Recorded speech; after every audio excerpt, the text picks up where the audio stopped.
Good morning friends. मैं हूं doctor Santosh Pandey. दोस्तों, आज हम हाथों पैरों में होने वाली जलन के बारे में चर्चा करेंगे कि ये जलन क्यों होती है, क्या इसके कारण होते हैं, क्या ये सामान्य सी बात है या फिर ये किसी बड़ी बीमारियों की वजह से भी मिल सकता है या बड़ी बड़ी बीमारियों का भी इंडिकेशन हो सकता है।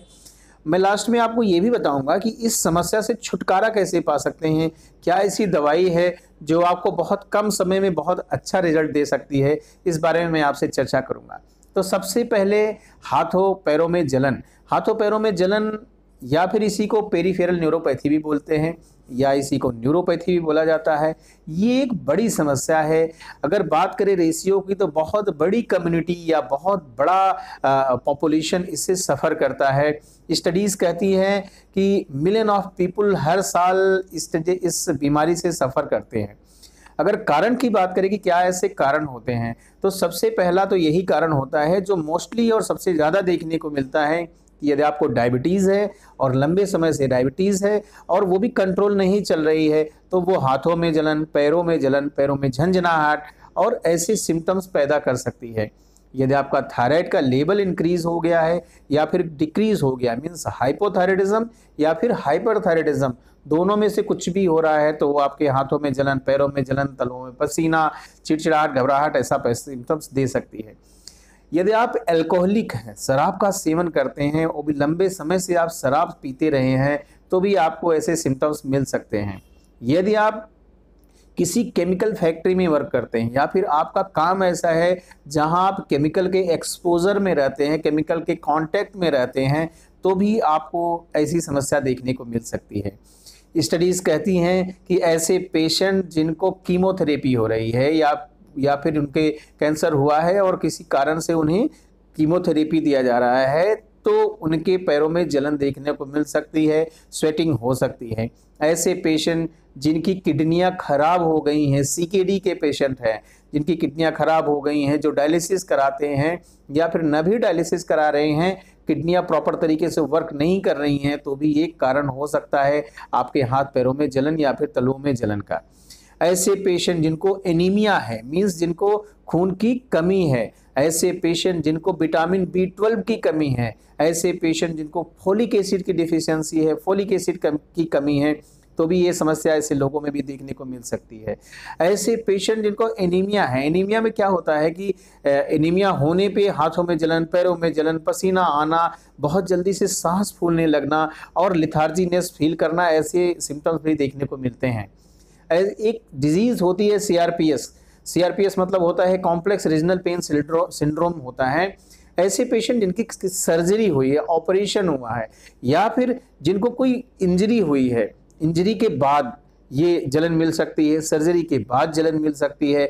ऐसे पेशेंट जिनको हार्ट अटैक हुआ है उसके बाद ये सिम्टम्स देखने को मिल सकते हैं। यदि आप HIV से सफ़र कर रहे हैं या फिर एड्स से सफ़र कर रहे हैं या फिर आप HIV या एड्स पॉजिटिव हैं, तो भी आपके हाथों पैरों में जलन हो सकती है या ऐसे सिम्टम्स मिल सकते हैं। अगर बात करें इनको ठीक करने की क्या दवाइयाँ हैं, तो बहुत अच्छी दवाइयाँ हैं। इसमें सबसे पहली मेडिसिन आती है आर्सेनिक। आर्सेनिक दोस्तों बहुत अच्छी मेडिसिन है, सबसे टॉप मेडिसिन है। सिर्फ यही मेडिसिन इस बीमारी को जड़ से ख़त्म करने की क्षमता रखती है। इसके लक्षण की बात करें तो इस पेशेंट को बहुत ज़्यादा जलन होती है, इतनी ज़्यादा जलन होती है पेशेंट बर्दाश्त नहीं कर पाता है, जलन से वो परेशान रहता है। यदि आपको जलन की बीमारी नई चालू हो रही है तो आपके लिए ये आर्सेनिक एल्बम मेडिसिन है। यदि आपकी जलन रात में इंक्रीज कर जाती है, बढ़ जाती है, वो भी मिडनाइट में, मध्य रात्र में 12 बजे के आसपास आपकी जलन इंक्रीज कर रही है, तो आप आर्सेनिक लीजिए। आर्सेनिक का एक और खास सिम्टम होता है कि ऐसे पेशेंट को यूजुअली ठंड से गर्म या जलन हो रही है तो ठंडा लगाने से आराम मिलना चाहिए, परंतु आर्सेनिक के पेशेंट को गर्म लगाने से आराम मिलता है, ठंडा लगाने से उसकी तकलीफ बढ़ जाती है। ये इसका खास सिम्टम होता है जो बाकी दवाइयों से इसे अलग कर देता है। आर्सेनिक एल्बम की 30 पोटेंसी की 4 बूंदें सुबह दोपहर शाम 3 बार लीजिए, इफेक्टिव रिजल्ट मिलेगा। एक इंपॉर्टेंट बात कि यदि आपको 30 पोटेंसी से आराम नहीं मिलता है, 1 हफ्ते वेट कर लीजिए। नहीं आराम मिल रहा है तो जस्ट इसकी डबल पोटेंसी कर दीजिए, आप इसे 200 पोटेंसी में लीजिए और सुबह शाम 2 बार 4 बूंदे करके लीजिए, आप देखेंगे बहुत अच्छा रिजल्ट मिल जाएगा। दूसरी मेडिसिन होती है सल्फर। सल्फर दोस्तों बहुत अच्छी मेडिसिन ऐसे पेशेंट के लिए साबित होती है जिनको जलन हो रही है और वो लंबे समय से चली आ रही है, जिनके हाथों में जलन, पैरों में जलन, स्पेशली पैर के तलुओं में जलन अगर ज़्यादा हो रही है तो आपके लिए सल्फर मेडिसिन है। ऐसे पेशेंट को इतनी जलन होती है कि रात में उसके लिए सोना मुश्किल हो जाता है।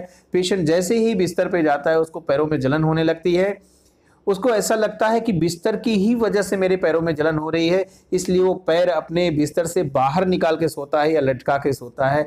ये इसका खास सिम्टम है। अगर ऐसे लक्षण मिल रहे हैं तो आपको सल्फर की 30 पोटेंसी लेनी है और सुबह शाम 2 बार करके लीजिए, अच्छे रिजल्ट मिलेंगे। यदि आपको आराम नहीं आ रहा है, 1 हफ्ते इंतजार के बाद भी नहीं आराम आया, तो आप इसकी पोटेंसी को बढ़ाइए और 200 पोटेंसी को दिन में 1 बार लीजिए, आप देखेंगे अच्छे रिजल्ट मिलने लगेंगे आपको। लास्ट मेडिसिन होती है सकते हैं फास्फोरस। फास्फोरस दोस्तों बहुत अच्छी मेडिसिन है, हेड रेमेडी है। ऐसे पेशेंट को जिसको जलन होती है, वो भी पूरे शरीर में जलन होती है, स्पेशली अगर हाथों में ज़्यादा जलन मिल रही है, बाहों में जलन मिल रही है, तो उसके लिए फास्फोरस मेडिसिन होती है। फास्फोरस मेडिसिन के हाथों पैरों में जलन के साथ साथ बहुत पसीना भी आता है, ये अगर सिम्टम्स मिल रहे हैं तो आपके लिए फास्फोरस मेडिसिन है। फास्फोरस की एक खास बात और भी होती है कि इसको ठंडा लगाने से आराम मिलता है। अगर ऐसे लक्षण हैं तो आपके लिए फास्फोरस मेडिसिन है। फास्फोरस मेडिसिन की 30 पोटेंसी की 4-4 बूंदें सुबह दोपहर शाम 3 बार लीजिए, आप इफेक्टिव रिजल्ट पाएंगे, अच्छे रिजल्ट पाएंगे, आप जल्दी ही ठीक हो जाएंगे दोस्तों। Thank you, thanks for watching.